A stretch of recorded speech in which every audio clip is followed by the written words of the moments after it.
예, 성도 여러분 안녕하셨습니까? 날이 많이 풀렸죠? 많이 추웠는데 근데 이번 주 들어서는 날씨가 많이 포근해진 것 같습니다. 아마 이제 봄이 성큼 가까이 다가온 것 같습니다. 한절기에 특별히 건강 유의하시길 바랍니다.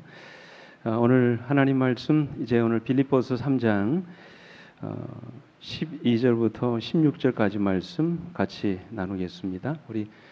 제가 말씀 먼저 읽겠습니다. 내가 이미 얻었다 함도 아니요 온전히 이루었다 함도 아니라 오직 내가 그리스도 예수께 잡힌 바 된 그것을 잡으려고 달려가노라. 형제들아, 나는 아직 내가 잡은 줄로 여기지 아니하고 오직 한 일, 즉 뒤에 있는 것은 잊어버리고 앞에 있는 것을 잡으려고 표대를 향하여 그리스도 예수 안에서 하나님이 부르신 부름의 상을 위하여 달려가노라.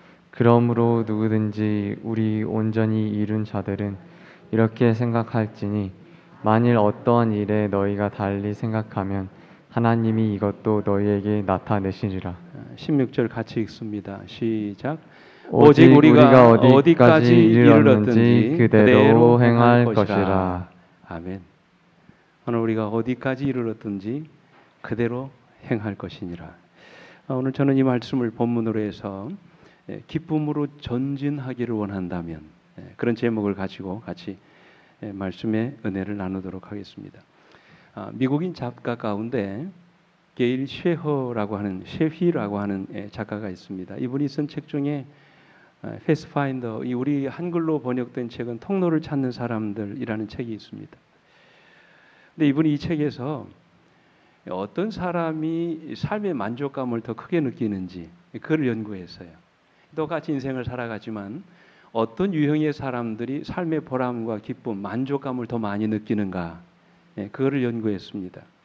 미국의 중년 남녀들을 대상으로 광범위한 조사를 했습니다. 그 결과 8가지 조건을 갖춘 사람들이 훨씬 더 삶의 만족감을 더 많이 느끼더라는 결과를 그가 알게 됐습니다. 그 8가지는 이렇습니다. 첫째는 자기 삶과 뜻에 뭐를 가진 사람이요? 방향을 가진 사람. 무슨 말이냐면 자기 삶에 분명한 가치와 목적을 가진 사람입니다. 인생관이 뚜렷하고 가치관이 분명한 사람. 그 사람이 삶의 만족을 더 크게 느낀다는 것입니다. 둘째는 인생의 헛됨과 실망을 느끼지 않는 사람. 이 말은 무슨 말이냐면 매사에 긍정적이고 생각이 항상 밝은 사람. 그런 사람이 더 삶의 만족을 느낀다는 것입니다. 셋째는 자기 계획을 믿음과 용기로 성취하는 사람이라고 그랬어요. 그러니까 그 인생을 아무렇게나 되는 대로 살지 않고 분명한 계획을 가지고 살아가는 사람. 그런 사람들의 삶의 만족이 더 높다는 것입니다. 네 번째는 누군가를 무척 사랑하고 있는 사람이라고 그랬어요. 그러니까 사람을 뭐 할 줄 아는 사람이요? 사랑할 줄 아는 사람. 그런 사람이 인생의 보람과 기쁨이 더 많다라는 것입니다. 다섯 번째는 친구가 많은 사람입니다. 친구가 많다는 것은 뭐가 좋다는 겁니까? 대인관계가 좋다는 뜻이죠. 주변에 항상 친구가 많다는 뜻입니다. 얼마나 행복하겠습니까? 여섯 번째는 발랄하고 비밀이 없는 사람이라고 그랬어요. 유머가 있고 남을 늘 즐겁게 해주는 사람. 그래서 그 사람과 같이 있으면 늘 행복하고 마음이 기쁜 사람. 그런 사람의 삶의 만족도가 높다 그랬어요. 그리고 일곱 번째는 자기를 비평하는 것에 신경을 쓰지 않는 사람이라고 그랬습니다. 우리가 살다 보면 자신을 비난하고 또 비평하는 그런 소리를 듣지 않습니까? 이런 부분에 있어서 자기 소신이 분명한 사람입니다. 누가 뭐라 해도 자신의 길을 묵묵히 걸어가는 사람. 이런 사람들이 삶의 만족도가 더 높다는 결과가 나왔습니다. 마지막 여덟 번째는 큰 두려움이 없는 사람이라고 그랬어요. 이 사람을 게일은 믿음이 있는 사람이라고 그랬습니다. 그래서 어떤 시련이나 어려움이 와도 흔들리지 않고 계속해서 전진하는 사람이라고 했어요. 때로 실패하고 넘어지는 그런 경험을 한다 할지라도 포기하지 않고 끝까지 도전합니다. 그래서 마침내 목표를 이루는 사람이라고 하는 것이죠. 이런 사람들의 삶의 만족도가 매우 높다는 것입니다. 항상 마음에 기쁨이 있습니다. 감사가 넘쳐납니다. 그리고 삶의 의욕이 있습니다. 끊임없이 노력하려고 합니다. 자신이 세운 목표를 도달하기 위해서 끊임없이 노력합니다. 오늘 빌립보서를 기록한 바울은 어떤 사람일까요? 여러분이 알고 있는 바울, 그는 과연 어떤 사람입니까? 여러분, 그의 삶의 기쁨은 과연 무엇이었을까요? 이 바울은 참으로 위대한 사람이었습니다. 그가 다메섹 도상에서 주님을 만나고 보이지 않던 그의 눈이 보이게 되는 순간 그는 새로운 인생을 살게 됐습니다. 거듭난 그리스도인으로 살면서 그는 평생을 오로지 복음 전도를 위해서 몸바쳐 헌신하는 삶을 살았습니다. 게다가 그는 남들이 경험하지 못한 특별한 영적 체험을 많이 한 사람이었어요. 그죠? 그가 전하는 복음을 듣고 수많은 불신자들이 회심을 경험하고 하나님께로 돌아오는 역사가 일어났습니다. 뿐만 아니라 병자들이 일어나고요, 심지어는 죽은 자들이 살아나는 기적이 있었습니다. 사도행전에 보면 수많은 사람들이 그의 손수건을 병자 위에 몸에 얹기만 하면 그의 병이 치료되는 기적이 일어났습니다. 뿐만 아니라 그는 하나님으로부터 수없이 많은 계시를 받았어요. 그래서 신약 성경에 쓴 책 중에 무려 3분의 1이 누가 쓴 책입니까? 바울이 쓴 책입니다. 그만큼 하나님으로부터 많은 계시를 받은 사람이 되었습니다. 그리고 그는 이 하늘 보좌가 있는 몇째 하늘이요? 셋째 하늘에까지 갔다가 온 사람이었다 그랬어요. 그런데 여러분, 그가 이토록 거듭난 그리스도인이고 평생을 복음을 위해서 헌신했던 전도자였고 하나님으로부터 특별한 영적 체험을 가진 사람이었다 할지라도 바울 역시 오늘 여러분과 제가 겪는 동일한 갈등과 고민을 안고 살아갔던 그런 사람이었다는 것이죠. 로마서 7장 21절로 24절에 보면 다 읽지 않습니다. 그러므로 내가 한 법을 깨달았노니 곧 선을 행하기 원하는 나에게 뭐가 같이 있다고요? 악이 함께 있는 것이라.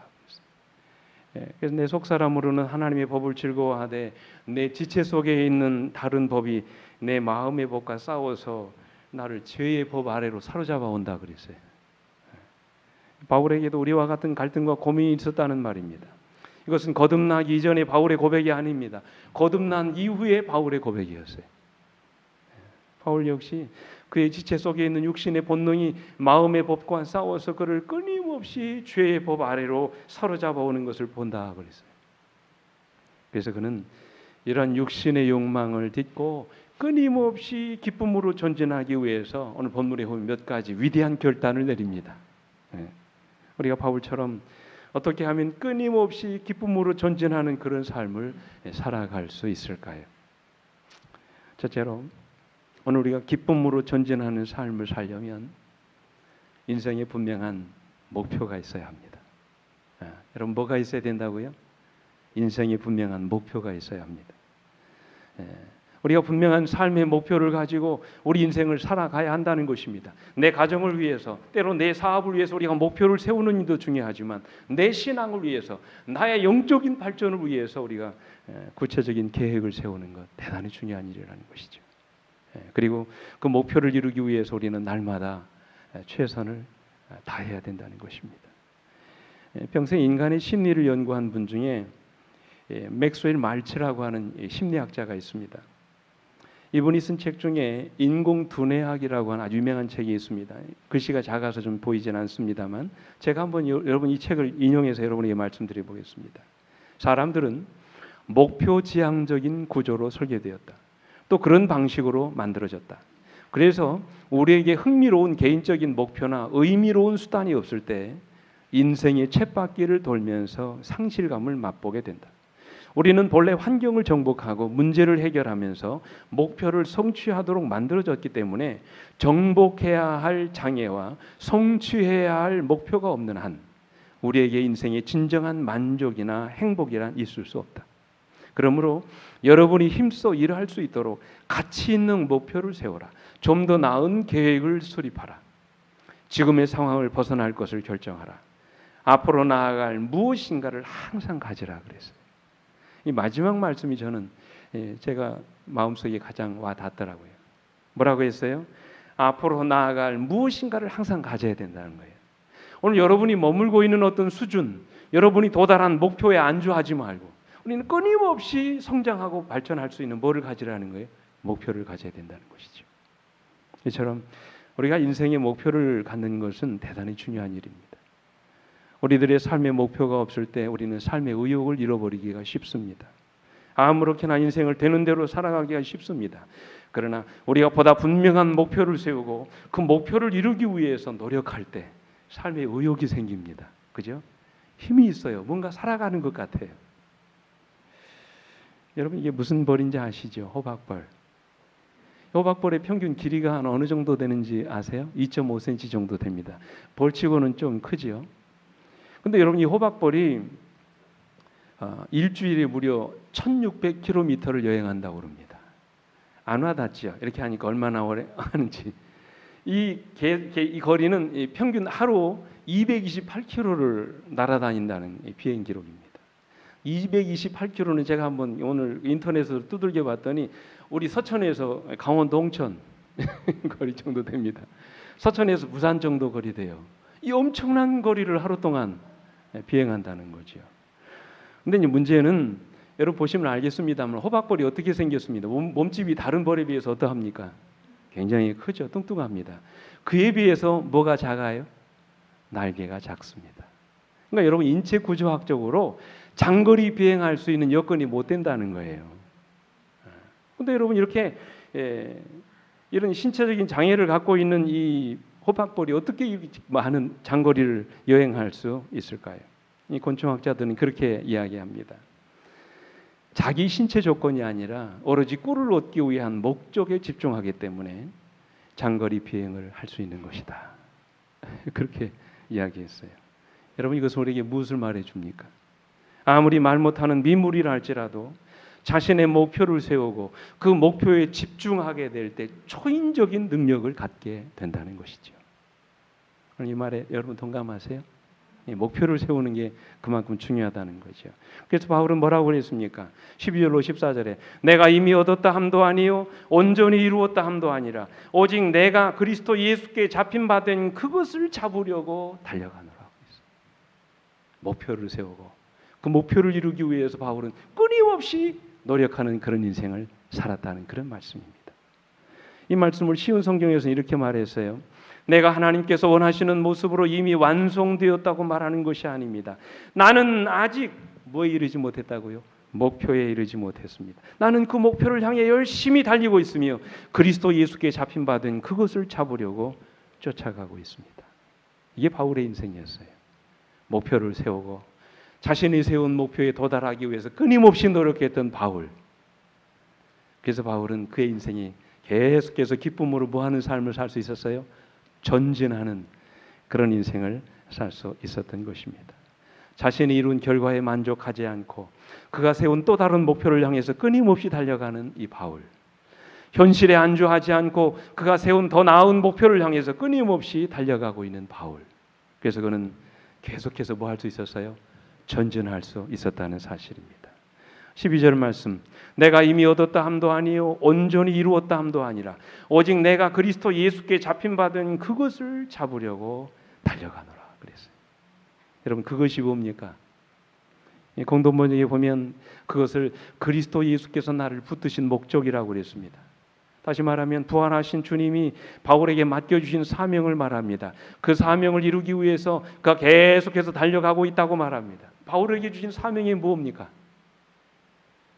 사도행전 26장 16절로 18절에 보면 일어나 너의 발로 서라 내가 내게 나타난 것은 곧 내가 나를 본 일과 장차 내가 내게 나타날 일에 너로 종과 증인을 삼으려 함이라. 이스라엘과 이방인들에게서 내가 너를 구원하여 그들에게 보내어 그 눈을 뜨게 하여 어두움에서 빛으로 사단의 권세에서 하나님께로 돌아오게 하고 죄사함과 나를 믿어 거룩하게 된 무리 가운데서 기업을 얻게 하리라 하더이다. 그랬어요. 여러분 바울의 사명이 뭐였어요? 영혼 구원입니다. 세계적인 복음 전파입니다. 온 땅에 복음을 전하는 것이었어요. 그들의 눈을 뜨게 해서 어둠에서 빛으로 돌아오게 하고 사단의 권세에서 하나님께로 돌아오게 하는 것. 그것이 바울의 사명이었다고 말씀하십니다. 그 일을 위해서 그는 끊임없이 달려가는 인생을 살았다고 말씀하십니다. 이 사명이 바울의 삶을 붙잡았던 것입니다. 오로지 그는 그 목적을 이루기 위해서 끊임없이 달려가고 있었던 것입니다. 오늘 여러분의 삶의 목표는 무엇입니까? 오늘 한 해 동안 여러분의 삶 속에 세우신 영적인 어떤 목표는 과연 무엇입니까?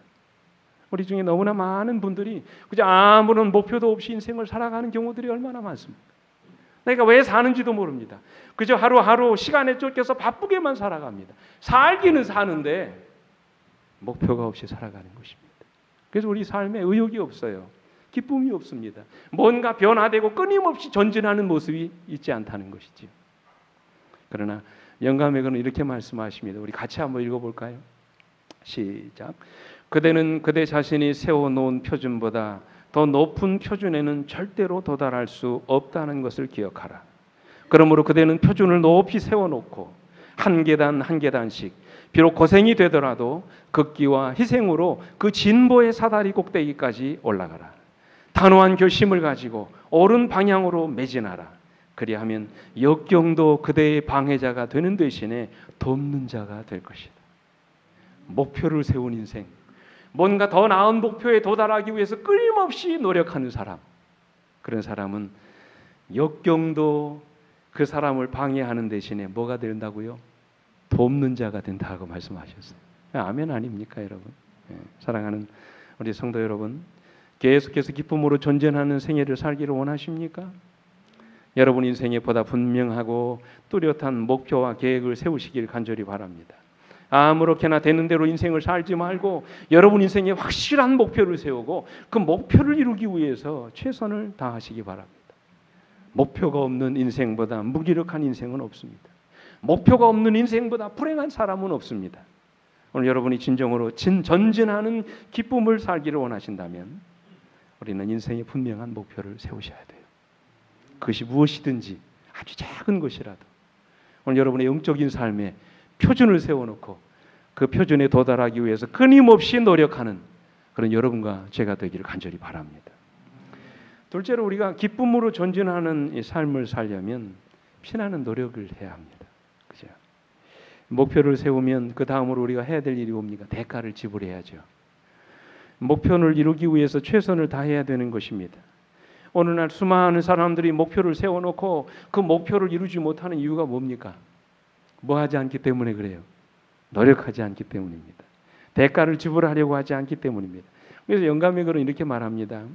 하나님께서 큰 일을 하도록 자격을 주신 많은 사람들이 아주 조금밖에 성취하지 못하는 이유는 그 이유가 뭐라고요? 그들이 어떻게 하기 때문이다? 적게 노력하기 때문이다. 그랬어요. 목표를 세웠으면 우리는 그 목표를 이루기 위해서 그만큼 열심히 노력해야 되는 것입니다. 노력도 하지 않으면서 우리가 그 목표를 이루어낸다고 하는 것은 불가능한 것입니다. 그건 자기를 속이는 일이에요. 그래서 믿음이 아닙니다. 여러분 성경을 보십시오. 믿음의 원리보다 더 앞에 있는 원리가 뭔지 아세요? 좀 생소한 말이죠. 우리가 믿음을 강조하지 않습니까? 우리 그리스도인들은. 근데 여러분 성경에서 믿음의 원리보다 더 앞에 있는 원리가 뭔지 아세요? 그건 수학의 원리입니다. 수학의 원리가 뭡니까? 심는 대로 거둔다는 것이죠. 뿌린 대로 거둔다는 것입니다. 근데 뿌리지도 않고 거두려고 한다고 하는 그것은 믿음이 아니라 오만입니다. 착각이지요. 그죠? 하나님은 결국 그런 사람을 축복하지 않으십니다. 우리 갈라디아 6장 7절에 같이 읽습니다. 시작. 스스로 속이지 말라. 하나님은 업신여김을 받지 아니하시나니 사람이 무엇으로 심든지 그대로 거두리라 그랬어요. 아멘.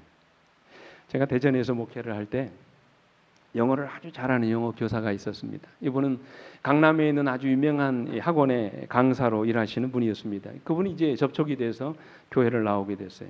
제가 한 번은 그분과 함께 점심 식사를 하게 됐는데 제가 궁금해서 여쭤보았어요. 제가 영어를 썩 잘 못해서 선생님 어떻게 하면 영어를 잘할 수 있습니까? 여쭤봤더니 그분이 하시는 대답이 걸작입니다. 많이 해야지요. 그러시더라고요. 제가 어떻게 하면 영어를 잘합니까? 그랬더니 많이 해야죠. 그래요. 그렇습니다. 많이 해야 합니다. 영어를 잘하려면 그만큼 노력을 해야 되는 것입니다. 그 자기 개발서인 그 말콤 그레드웰이 진 1만 시간의 법칙이라고 하는 책이 있잖아요. 여기다 실제는 안 왔습니다만 하루 3시간, 일주일에 20시간 그렇게 10년을 시간을 투자하면 그 방면의 최고의 전문가가 된다는 거예요. 노력도 하지 않고 어떤 결과를 바란다면 그건 착각이라는 것입니다. 전교 1등을 하는 친구를 부러워하는 사람이 있었습니다. 근데 어떻게 하면 이 친구를 따라잡을 수 있을까? 이제 그 친구를 따라잡기로 결정하고 목표를 세웠습니다. 그리고는 그 친구가 어떻게 공부하는지 연구하고 자세히 살폈습니다. 근데 딱 거기까지였어요. 그 친구를 뛰어넘어서겠다고 말을 하면서도 전교 1등을 하는 친구처럼 그와 비슷하게 공부도 하지 않은 것입니다. 그리고는 어떻게 1등하기를 바라겠습니까? 있을 수 없는 일이지요. 목표를 세우는 일만큼 중요한 일은 노력하는 일입니다. 대가를 지불하는 것입니다. 여러분이 세운 목표에 도달하기를 원한다면 그만큼 대가를 지불해야 되는 것입니다. 그래야 하나님이 도와주시는 거예요. 그래서 그런 말 있잖아요. 하늘은, 제가 자주 드리는 말씀이잖아요. 하늘은 스스로 돕는 자를 돕는다 말씀하셨어요. 오늘 본문에도 바울은 말합니다. 12절에 내가 이미 얻었다 함도 아니요 온전히 이루었다 함도 아니라 오직 내가 그리스도 예수께 잡힌 바 된 그것을 잡으려고 어떻게 한다고 그래요? 달려가노라 그랬어요. 14절에도 말씀이 나옵니다. 푯대를 향하여 그리스도 예수 안에서 하나님이 위에서 부르신 부름의 상을 위하여 뭐 한다고요? 달려가노라 그랬어요. 달려가노라. 이 달려가노라라고 하는 이 말을 디오코라고 합니다. 이 뜻이 뭐라고요? 이 말은 마치 굶주린 맹수가 먹잇감을 발견했을 때 그것을 잡으려고 질주하는 모습이에요. 여러분 이 동물의 왕국이나 그런 프로를 통해서 보면 맹수가 이 사슴이나 이 얼룩말을 잡으려고 하면 어떻게 합니까? 딱 봤다가 이거다 싶으면 막 쫓아가지 않습니까? 10초에 결정이 난다는 거예요. 10초 만에. 전심전력을 하는 것입니다. 목표물을 잡아챌 때까지 정신없이 질주하는 거예요. 그래야 그 목표물을 잡을 수 있게 되는 것입니다. 바울은 자신의 목표를 이루기 위해서 정신없이 달려온 그의 삶에 대해서 이렇게 고백합니다. 내가 달려갈 길과 주 예수께 받은 사명 곧 하나님의 은혜의 복음을 증언하는 일을 마치려 하면은 보세요. 뭐라고 합니까? 나의 무엇조차 나의 생명조차 조금 더 귀한 것으로 여기지 아니하노라 그랬어요. 세계 복음화라는 그의 사명을 이루기 위해서 바울은 정신없이 달려갔던 것입니다. 그 사명을 이루기 위해서 그는 자기 생명조차도 조금 더 귀한 것으로 여기지 아니하노라 그랬어요. 목숨을 내놓고 매진했다는 말씀이에요. 그래서 그는 아시아와 유럽뿐만 아니라 저 서바나까지 온 땅에 복음을 전하는 위대한 전도자가 될 수 있었던 것입니다. 여러분 요셉이 어떻습니까? 구약에 나오는 그가 17살의 젊은 나이에 꿈을 꾸고 그 꿈을 이루기 위해서 그는 혹독한 대가를 치루었습니다. 애굽의 노예가 되어 무려 11년 동안 온갖 고생과 굳은 일을 도맡아 했습니다. 그러다가 보디발 장군 아내의 모함으로 어디에 갇힙니까? 감옥에 2년 동안 갇히잖아요. 끝없는 세월 동안 엄청난 시련과 고난을 견뎌내야 됐습니다. 그리고 난 이후에 그 애굽의 총리가 됐어요. 그죠? 여러분 요셉이 꿈을 꾸고 난 다음에 그 다음에 이어서 하루아침에 총리가 된 것이 아니라는 말이에요. 자신의 꿈을 이루기 위해서 그는 13년이라는 세월 동안 혹독한 대가를 치러야 했던 것입니다. 무슨 말입니까? 세상에 노력 없이 이루어지는 일은 없다는 말이에요. 그렇지 않습니까? 여러분 잘 아시는 다니엘서 1장 19절로 20절 말씀, 제가 올 연초에 나누었던 그 말씀 중에 하나인데요. 19절에 보면 그런 말씀 있잖아요. 왕이 그들과 말하여 보매 무리 중에 다니엘과 하나냐와 미사엘과 아사랴 같은 자가 없으므로 그들을 왕 앞에 서게 하고 20절 보세요. 왕이 그들에게 모든 일을 묻는 중에 그 지혜와 총명이 온 나라 박수와 술객보다 몇 배나? 10배나 나온 줄이 아니라. 물론 여러분 하나님이 그들에게 지혜를 주셨지요. 뜻을 정하여 하나님을 영화롭게 하기로 한 그들에게 하나님이 지혜를 주신 것이 사실입니다. 그래서 그들의 지혜가 다른 박수나 술객들보다 10배나 더 나은 것이 분명한 사실이에요. 그건 진리입니다. 근데 여러분 영감의 글은 이렇게 말합니다. 다니엘과 그 동무들은 바벨론 사람의 지혜를 습득함에 있어서 동료 학생들보다 훨씬 더 성공적이었으나 그들의 학식은 뭐라고요? 우연히 얻은 것이 아니었다. 그들은 모든 지혜의 근원이신 하나님과 관계를 맺었고 하나님의 지식을 저희 교육의 기초로 삼았다. 지혜를 얻기 위하여 그들은 믿음으로 기도하였고 저희의 기도를 실천하였다. 기도를 실천했다는 말이 무슨 말이에요? 그냥 기도만 하고 있었다는 말이 아니죠. 그만큼 노력했다는 말이에요. 그래서 이어지는 말씀이 뭐라고 합니까? 인간의 노력은 하나님의 능력 없이는 아무 쓸모가 없고 인간의 애씀이 없이는 하나님의 수고가 많은 사람들에게 전혀 도움이 되지 않는다고 그랬어요. 하나님의 은혜를 우리 자신의 것으로 만들기 위하여서는 우리는 반드시 보세요. 우리 몫을 해야 한다 그랬어요. 그러니까 여러분, 하늘은 스스로 돕는 자를 돕는다는 말이 맞아요. 영감의 글도 말씀하셨잖아요. 우리는 반드시 우리 몫을 해야 된다고 말씀을 하셨어요. 여러분, 이분 아세요? 혹시 석봉 토스트라고 하는, 우리 서천에도 이삭 토스트라고 하는 비슷한 게 있긴 있더만요. 보니까 이 토스트로 유명한 김석봉이라고 하는 분 여러분 아마 아실 겁니다. 가난한 농사꾼의 아들로 태어나서 6남 2녀 중에 6번째 아들로 태어났습니다. 너무 가난해가지고 이분이 초등학교도 못 나왔습니다.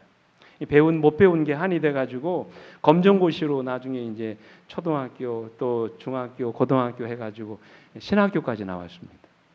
근데 졸업은 했는데 뚜렷한 직장을 가질 수 없어서 처음에는 자동차 정비소 견습공으로, 때로는 과일 행상 파는 사람으로, 공사장 막노동으로 몸이 부딪히는 대로 그냥 안 해본 일이 없이 다 일을 하게 됩니다. 근데 30대가 넘어서 뭔가 가정을 꾸리고 뭔가 좀 이렇게 하려다 보니까 이렇게 살아서는 안 되겠다 싶은 거예요. 그래서 이분이 생각하는 것이 토스트 노점상이었습니다. 어떻게 보면 자존심 상하는 일이죠. 뭐 검정고시긴 하지만 대학까지 나온 사람이 노점에서 빵 구워서 파는 게 여러분 처음에는 그게 쉽겠습니까? 참 부끄러운 일이죠. 그래서 이분이 처음에는 부끄러워가지고 챙이 넓은 모자를 그냥 훅 눌러 쓰고서 그렇게 일을 했다고 그럽니다. 당연히 장사는 힘들었죠. 수개월간 10회만 거듭했다고 그래요. 어느 날 이대로는 안 되겠다 싶은 생각이 들었습니다. 이왕이 하는 거 제대로 한번 해보자. 그래가지고 이 토스트 분야에 있어서만큼은 최고의 전문가가 되기로 이분이 결심합니다. 그래서 그날부터 토스트 굽는 법을 연구했습니다. 세상에서 가장 맛있는 토스트 굽는 법을 기술을 익혔습니다. 피나는 노력 끝에 그는 드디어 토스트를 굽는 일에서 최고의 권위자가 실력자가 됩니다. 이분이 매일 아침마다 하는 구호가 이렇다고 그럽니다. 첫째, 이 일을 할 수 있으니 나는 기쁘다. 둘째, 누구보다 열심히 살아가는 나는 예쁘다. 셋째, 매일매일 쉴 새 없이 일하니 나는 바쁘다. 이렇게 거울을 쳐다보면서 자기 이 최면처럼 이렇게 구호를 외친다고 그래요. 마음 고쳐먹고 사진에 보는 것처럼 옷도 호텔 주방장 같은 깔끔한 옷으로 갈아입고 위생 모자 쓰고 이렇게 좀 전문가처럼 그렇게 일을 하는 것입니다. 그 후부터 여러분, 이 사람이 운영하는 가게가 손님들이 넘쳐나기 시작합니다. 전국의 수십여 곳에 자신의 이름을 딴 체인점들이 생겨나기 시작합니다. 지금은 1년에 자그마치 1억이 넘는 그런 매출을 올리고 있다고. 이 석봉 토스트가 중국에까지 진출했다고 그러잖아요. 결국에 그는 성공했습니다. 대가를 지불한 결과입니다. 노력 없이 꿈은 이루어지지 않습니다. 이처럼 목표를 정했으면 피나는 뭐 해야 돼요? 노력을 해야 되죠. 그렇죠? 사랑하는 우리 성도 여러분, 꿈을 꾸셨습니까? 오늘 여러분이 영적인 삶의 어떤 표준을 정하셨습니까? 그렇다면 대가를 지불하십시오. 끊임없이 노력하시기 바랍니다. 그 목표를 이루는 순간까지 계속해서 달려가시길 간절히 바랍니다. 그래서 마침내 여러분의 꿈을 이루시게 되기를 간절히 바랍니다. 마지막으로 기쁨으로 전진하는 삶을 살려면 가장 중요한 것 가운데 하나가 뭐냐면 뒤의 것은 잊어버리셔야 돼요. 자, 뭐를 잊어버리라고요? 뒤에 있는 것은 잊어버리셔야 합니다. 13절 말씀 우리 같이 한번 읽어보겠습니다. 13절 시작. 형제들아, 나는 아직 내가 잡은 줄로 여기지 아니하고 오직 한 일, 즉 뒤에 있는 것은 잊어버리고 앞에 있는 것을 잡으려고 그랬어요. 이어지는 말씀 보면 표대를 향하여 그가 달려간다고 그랬어요. 여러분, 기쁨으로 전진하는 삶을 살기 위해서 우리가 마지막으로 해야 할 일이 있다면 그것은 뭐 잊어버리는 일이에요? 뒤에 있는 것은 잊어버리는 것입니다. 여러분, 이 뒤에 있는 것이 오늘 여러분 인생의 뒤에 있는 게 뭡니까? 그렇죠? 여러분이 지나온 과거들입니다. 이어지는 말씀에 보면 우리의 전진을 방해하는 것들이에요. 더 이상 우리로 하여금 앞으로 전진하지 못하도록 끊임없이 우리의 발목을 잡게 만드는 것이, 물론 사람마다 다 다릅니다. 저에게 있어서 뒤에 있는 것이 다르고 여러분의 삶의 뒤에 있는 것이 다릅니다. 오늘 우리로 하여금 앞으로 전진하지 못하도록 우리의 마음을 사로잡고 있는 그것이 다 있다는 말씀이에요. 그 잊어버리라는 것입니다. 여러분 오해하지 않게 되기를 간절히 바랍니다. 무작정 우리의 과거를 다 잊어버리라는 말이 아니에요. 우리의 기억 속에 정말 아름다운 과거의 추억들이 아주 많습니다. 오랫동안 기억하고 간직해야 될 아름다운 추억들이 우리 삶에 너무나 많습니다. 그러나 우리로 하여금 더 이상 앞으로 전진하지 못하도록 가로막고 있는 불필요한 과거의 기억들이 많이 있어요. 그것이 아무리 좋은 기억이라 할지라도 내 신앙에 방해가 되고 나의 영적인 성장에 걸림돌이 되는 것이라면 잊어버리라는 말이에요. 그 일만 생각하면 믿음의 손해를 보고 신앙의 회의가 느껴지는 것이 있다면 잊어버리라는 것입니다. 그 일만 생각하면 마음이 답답해지고 내가 왜 신앙을 해야 되나 회의가 느껴지는 그런 것이 있다면 잊어버리라는 말이에요. 여러분 누구나 경험하는 일입니다만 우리는 보통 기억이 나지 않아서 괴로울 때보다는 잊어버려야 될 것을 잊어버리지 못해서 괴로울 때가 더 많습니다. 여러분 맞나요? 틀린가요? 맞죠? 그 악몽 같은 추억들, 정말 부끄러운 기억들, 가슴 아팠던 순간들, 이런 일들 때문에 우리가 얼마나 지난 과거에 매여서 괴로운 인생을 살았습니다. 이제는 이 모든 것들을 잊어버리자는 말이에요. 그리고 새롭게 출발하자는 것입니다. 한마디로 더 이상 과거에 매여 살지 말라는 말이에요. 이 뒤에 것을 잊어버리는 것입니다. 오래전에 이렇게 돌아가셨던 이 불교계의 아주 유명한 스님 가운데 경허 스님이라는 분이 있습니다. 이분의 일화집에 보면 재미난 이야기가 나오는데요. 큰 절에 주지 스님과 그 밑에서 수도하는 수도승이 함께 길을 걷고 있었습니다. 한참 길을 가다가 큰 개울을 만나게 됐어요. 그 개울가에 물이 불어서 그런지 개울가에 개울을 건너지 못하고 발만 동동 구르는 한 젊은 여인이 서 있는 것입니다. 수도승은 그 여인을 업어 개울을 건너게 해주고 싶었지만 자신은 지금 수도를 하고 있는 중이라 여인을 가까이 해서는 안 되겠기에 아쉽지만 그냥 지나쳐 버렸습니다. 근데 그 뒤를 따라오시던 주지스님이 그 여인의 딱한 사정을 보시더니 주저하지 않고 그 여인을 등에 업으셨습니다. 그리고는 같이 건너셨어요. 깜짝 놀란 수도승이 한참 동안 이 여인을 업고 오는 그 주지스승을 바라봤습니다. 그리고는 말없이 주지스님과 함께 가다가 따지듯이 주지스님에게 물었습니다. 스님, 남녀가 유별하고 특별히 수도 중에 있는 중은 여인을 가까이 하지 않은 것이 옳은 일로 압니다만 스님은 어찌하여 여인을 가까이 하여 그 여인을 업고 건너게 해주셨습니까? 물었어요. 그랬더니 스님이 한 유명한 말이 있잖아요. 나는 이미 그 여인을 개울가에 내려주고 왔거늘 너는 어찌하여 아직도 그 여인을 업고 있느냐. 네. 여러분 이게 무슨 말인지 아시겠지요? 여러분 전진하기를 원하십니까? 불필요한 과거의 기억들을 지워버리셔야 돼요. 내려놓으셔야 합니다. 우리의 성장을 가로막고 있는 지난날들의 모든 아픈 기억들을 다 지워버리시게 되기를 간절히 바랍니다. 때로 하나님과 사람들 앞에 실수하고 잘못했던 기억들 다 지워버리시게 되기를 간절히 바랍니다. 이미 하나님이 용서하셨고 더 이상 기억하지도 않으시겠다고 말씀하신 과거의 기억들을, 이 죄의 모든 기억들을 더 이상 거들떠보지도 않게 되기를 간절히 바랍니다. 하나님은 우리의 모든 죄와 허물들을 더 이상 기억하지 않으시겠다고 약속하셨어요. 이게 제 약속이 아닙니다. 하나님의 약속이에요. 히브리 8장 12절에 내가 그들의 불의를 긍휼히 여기고 그들의 죄를 다시 기억하지 아니하리라 하셨다고 그랬어요. 네. 미가 선지자는 뭐라고 말씀하십니까? 미가 7장 19절에 같이 한번 읽어볼까요? 시작. 다시 우리를 불쌍히 여기셔서 우리의 죄악을 발로 밟으시고 우리의 모든 죄를 깊은 바다에 던지시나. 그냥 바다가 아닙니다. 죄를 어떤 바다에 던지셨다고요? 깊은 바다에 던지셨다고 그랬어요.